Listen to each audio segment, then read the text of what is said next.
tidur setengah jam itu, dan tang atau palunya itu gerak-gerak sendiri guys. Lu pernah ngeliat gak sih kayak dia geraknya kayak nggak jelas gitu di apa namanya di mejanya itu.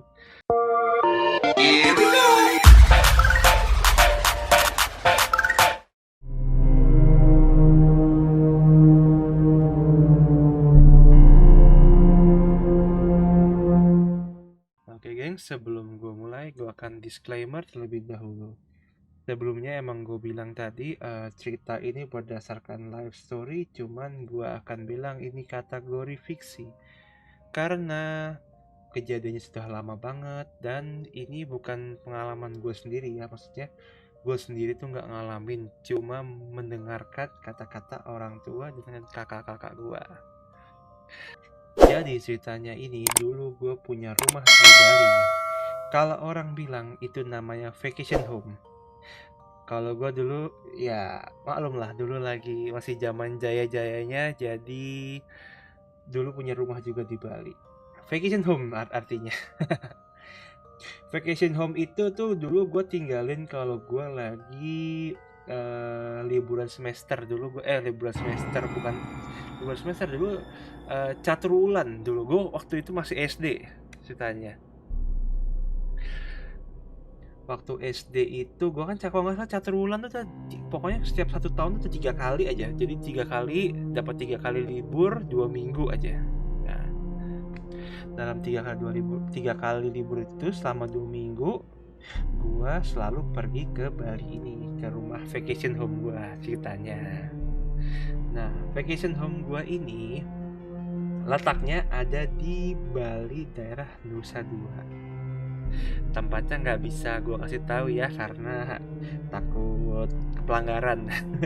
Lagian kalau nggak salah orangnya juga masih tinggal di situ, jadi vacation home gue ini udah dijual.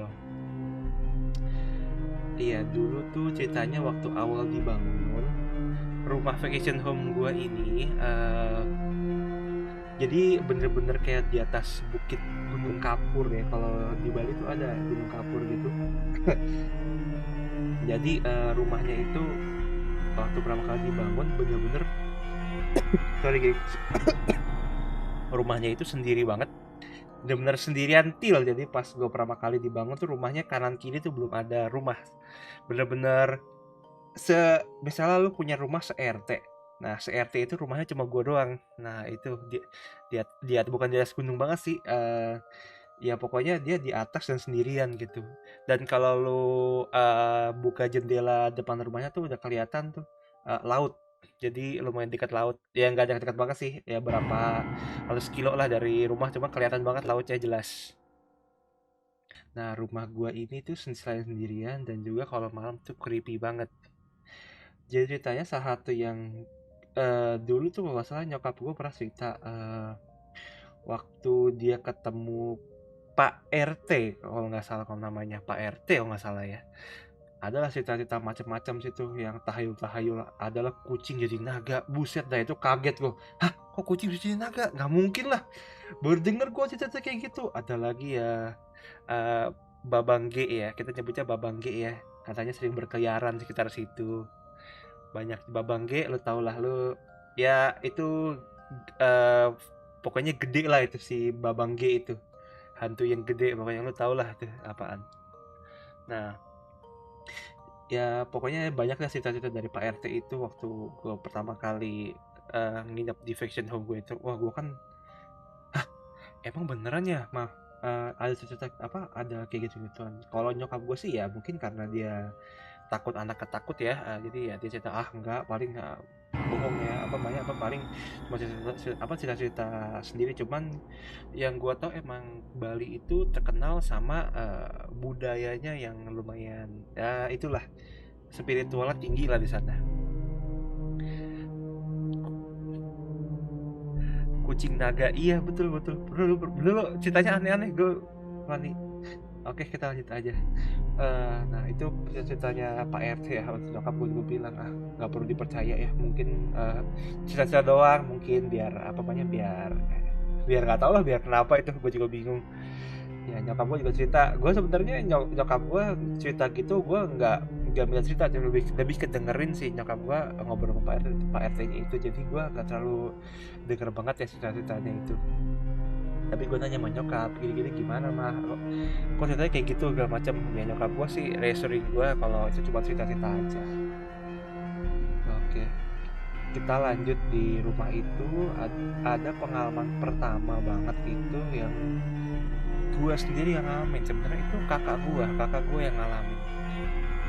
Jadi kakak gue itu berdua gue bertiga gitu, kakak gue di kamar. Jadi sebelah kamarnya nyokap tuh ada kamar kakak-kakak gue. Jadi kamar kakak gue tuh ada sebelah kanan sama ada yang ke arah bawah tuh. Nah, kita coba cerita dulu yang di arah sebelah kanan kamar nyokap gue. Nah, itu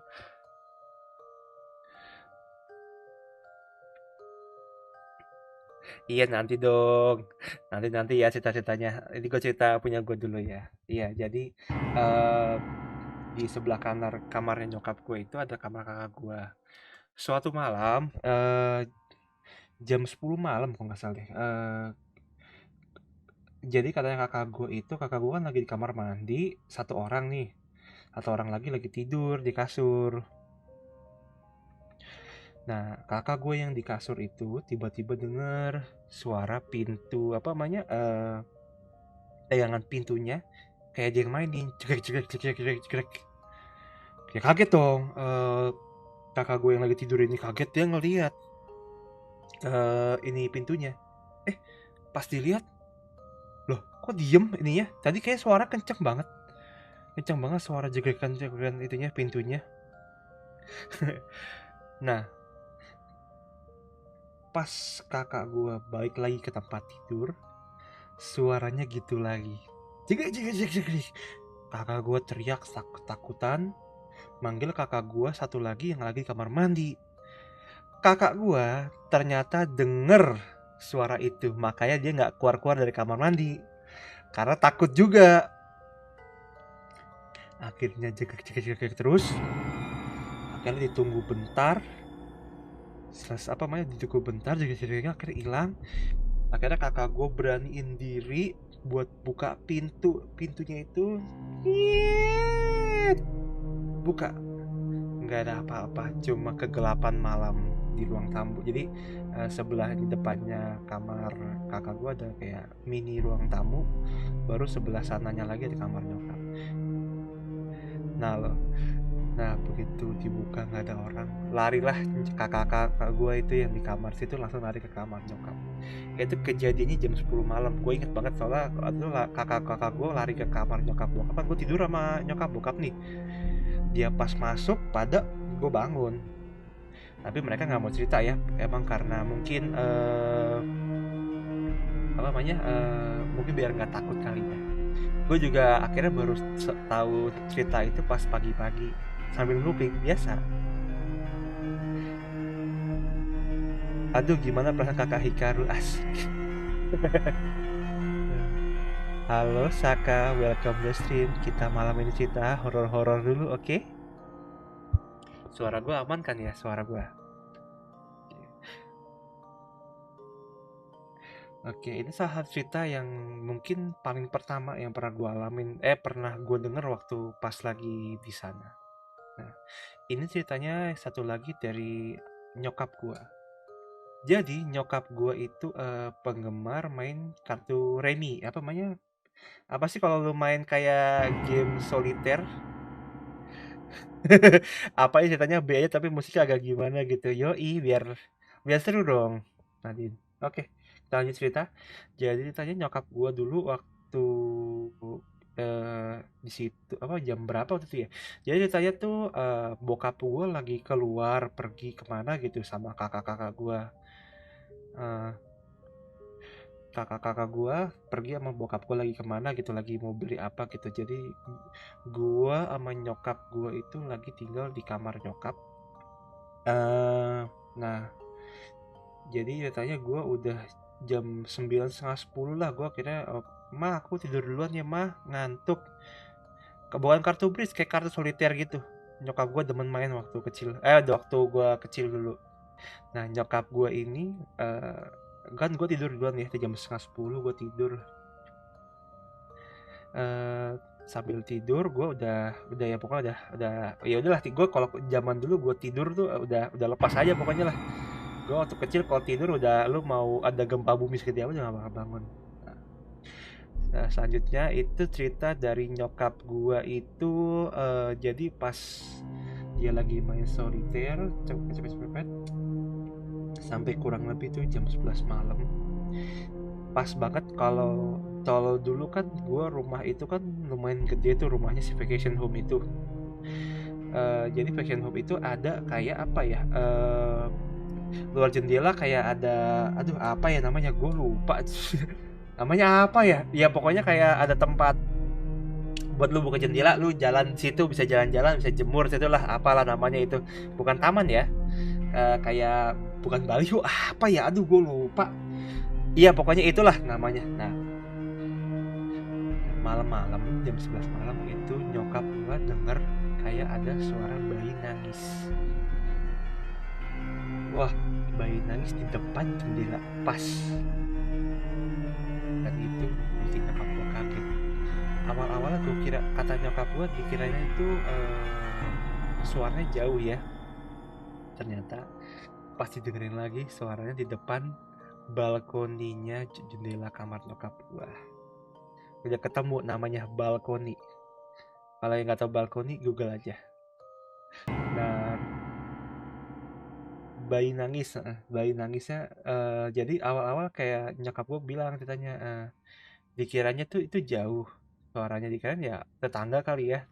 Walaupun di situ nggak ada tetangga juga, cuman begitu dicek suaranya di dekat balkon apa di dekat jendela kamar nyokap gua atau di luar balkoninya kamar nyokap gua. Nah itu nyokap gua langsung zikir, langsung udahan nengkar langsung zikir. Kurang lebih itu suara bayinya sampai 5 sama 10 menitan. Nah akhirnya nggak lama setengah 12 itu bokap gue pulang sama kakak-kakak gue. Habis itu katanya nyokap nyeritain situ, oh ya udah nggak apa-apa mungkin mungkin lagi ini kali mungkin lagi ya mungkin lagi ada yang iseng kali ya, nggak tahu ya itu gimana. Nah itu cerita dari tadi cerita dari kakak gua, ibu gua. Sekarang kita cerita dari side-nya tukang kebun gua. Jadi tukang kebun gua ini dulu dia tuh tinggal di rumah gua tuh selama itu belum melaku. Jadi kurang lebih 3-4 tahun dia di situ. Jadi jarang pulang juga kan, dia rumahnya di daerah pokoknya sekitar Pulau Jawa, dan dia itu ke Bali karena emang suruhan nyokap sama bokap gua biar rumahnya ada yang nungguin. Nah itu ceritanya dia banyak banget. Katanya itu yang paling horor itu menurut dia jadi dia tuh pas lagi ngecek jaga malam pokoknya tuh kayak apa ya, kayak ada suara gitulah di dalam ruang tamunya itu. Nah dia katanya ngecek ruang tamu itu nggak ada apa-apa, dia cek ada apa-apa, dia balik lagi ke kamarnya, ada suara-suara lagi, dia cek lagi tetap nggak ada apa-apa. Dan akhirnya dia akhirnya dia berusaha beraniin tidur di sofanya ruang tamu gue itu, karena dia pikir apaan sih nih, nggak jelas banget suara-suara nggak jelas. Ya itulah tukang kebun gue. Dan apa sih namanya naluri yang nggak punya rasa takut ya. Gue nggak tahu tuh orang bisa kayak gitu. Nah kita tukang kebun gue beraniin diri buat tidur di situ. Ya tukang kebunnya kayak gue bilang tidak penakut ya, sangat berani. Akhirnya dia tidur, dia bangsa setengah jaman, tiba-tiba suara itu ada lagi gengs. Jadi di ruang tamu itu ada sofa 2 sama meja 1, meja kopi gitu. Dan di meja kopi itu ternyata kayak ada barang kayak tang atau palu gitu, yang apa namanya, yang ditaruh situ mungkin karena soal kebun gua mungkin abis kerja siangnya, jadi ditaruh di situ, mungkin lupa dia bawa sama dia. Ternyata pas dia tidur setengah jam itu, dan tang atau palunya itu gerak-gerak sendiri guys. Lu pernah ngeliat gak sih kayak dia geraknya kayak nggak jelas gitu di apa namanya, di mejanya itu gerak-gerak kenceng banget. Dan anehnya si tukang kebun gue pokoknya takut, tapi palunya atau tangan dipegang sama dia, jebret, diambil ditaruh di kamar, dia balik tidur di kamar dia sendiri. Luar biasa itu tukang kebun gue, katanya nggak takut sama sekali gitu-gituan. Gila, gue sih di posisi dia mampus gue. Bakal teriak kali gue, bakal teriak sumpah, itu serem banget. Oke, ada juga cerita yang katanya serem banget. Gue nggak tahu sih ini ceritanya. Sebenarnya tukang kebun gue dulu juga pernah ada cerita satu lagi. Jadi tukang kebun gue ini berdua adik kakak. Nah si kak biasa tuh yang jagain adiknya, kakaknya biasanya cuma bolak-balik sana aja, kayak kakaknya tuh ada kerjaan sana, jadi kakaknya tuh kayak cuma mampir-mampir aja. Jadi itu katanya waktu gue lagi berkunjung ke sana, gue sudah langsung kabur. Iyalah pasti. Jadi kakak gue lagi apa? Kok kakak gue? Jadi si tukang kebun, kakaknya tukang kebun itu, kalau nggak salah lagi mau ke kamar mandi, apa lagi mau ngambil minum gitu. Nah, dia ngelewatin dapur.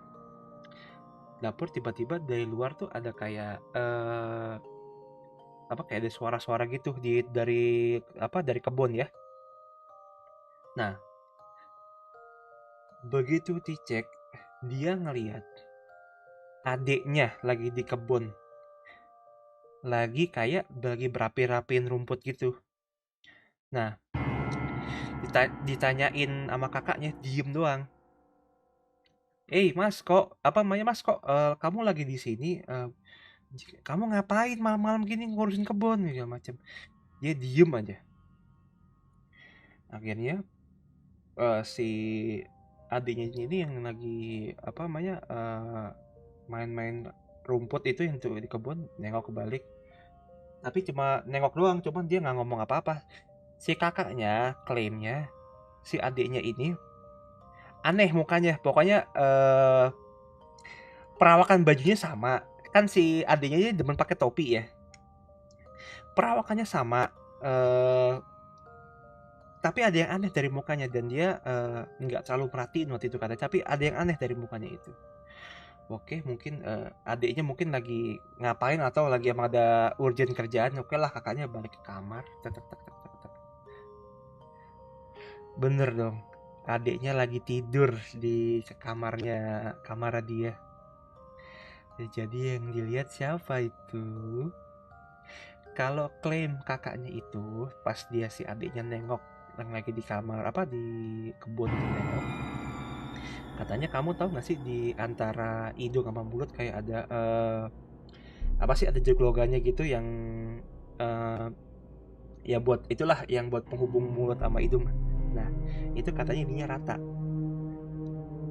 Nah itu katanya kalau yang kayak gitu itu bukan orang, katanya. Gue sih nggak tahu ya, cuma katanya sih gitu. Cuman yang jelas yang dilihat sama kakaknya tukang kebun gue itu kayaknya bukan orang, karena adiknya lagi tidur di dalam kamarnya itu.